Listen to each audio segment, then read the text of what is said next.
ರಾಜ್ಯದಲ್ಲಿ ಮಹಾಮಳೆಯ ಅಬ್ಬರ ಮುಂದುವರೆದಿದ್ದು ಹಲವೆಡೆ ಅವಾಂತರ ಸೃಷ್ಟಿಯಾಗಿದೆ.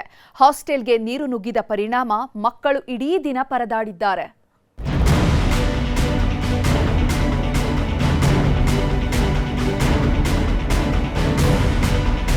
ಕರುನಾಡಲ್ಲಿ ಮಹಾಮಳೆ ಬಿಟ್ಟು ಬಿಡದೆ ಅಬ್ಬರಿಸ್ತಾ ಇದೆ. ಆಶ್ಲೇಷ ಮಳೆ ಶುರುವಾಗಿದ್ದು ಅಲ್ಲೋಲ ಕಲ್ಲೋಲ ಸೃಷ್ಟಿಯಾಗ್ತಿದೆ. ಊರೂರಲ್ಲೂ ಜಲಪ್ರವಾಹ ಎದ್ದಿದ್ದು ರಸ್ತೆಗಳೆಲ್ಲ ಜಲಮಯವಾಗ್ತಿವೆ.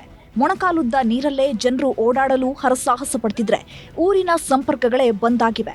ಮಹಾಮಳೆ ಆರ್ಭಟಕ್ಕೆ ಜನರ ಬದುಕು ಹೇಳತೀರದಾಗಿದೆ.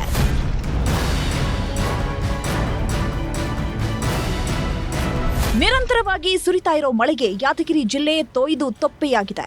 ಮಹಾಮಳೆ ಆರ್ಭಟಕ್ಕೆ ಡಾಕ್ಟರ್ ಬಿಆರ್ ಅಂಬೇಡ್ಕರ್ ಮೆಟ್ರಿಕ್ ಪೂರ್ವ ಬಾಲಕರ ಹಾಸ್ಟೆಲ್ಗೆ ಜಲದಿಗ್ಬಂಧನ ಹಾಕಲಾಗಿದೆ. ನಿಂತ ನೀರಲ್ಲೇ ನಡ್ಕೊಂಡು ಹಾಸ್ಟೆಲ್ಗೆ ಹೋಗೋ ಸ್ಥಿತಿ ಬಂದಿದೆ.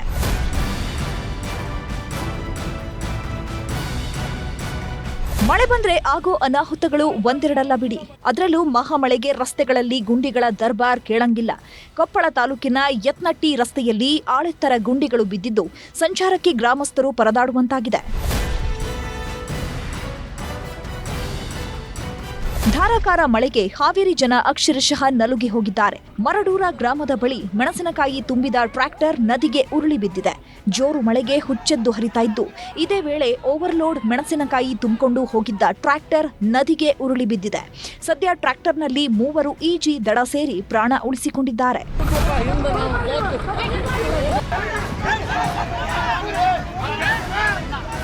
ಇನ್ನು ಕೊಪ್ಪಳ ಜಿಲ್ಲೆಯಾದ್ಯಂತ ಮೋಡ ಕವಿದ ವಾತಾವರಣ ಇರೋದ್ರಿಂದ ಮಳೆಹನಿಯಲ್ಲಿ ನವಿಲು ಗರಿಬಿಚ್ಚಿ ಕುಣಿದಿದೆ. ಬಂಡಿ ಹರ್ಲಾಪುರ ಬಳಿ ಇರೋ ಬೆಟ್ಟದಲ್ಲಿ ನವಿಲಿನ ನರ್ತನ ಕಂಡು ಸ್ಥಳೀಯರು ಖುಷಿಯಾಗಿದ್ದಾರೆ.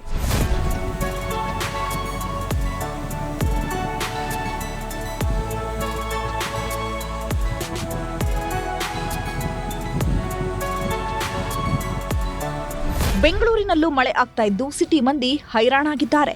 ಒಟ್ನಲ್ಲಿ ರಾಜ್ಯದಲ್ಲಿ ಎದ್ದಿರೋ ಮಹಾಮಳೆಗೆ ಒಂದಿಲ್ಲೊಂದು ಅನಾಹುತಗಳು ಸಂಭವಿಸ್ತಾ ಇದ್ದು ಜನರಿಗೆ ನೆರೆ ಆತಂಕ ಎದುರಾಗಿದೆ. Bureau report, news 18.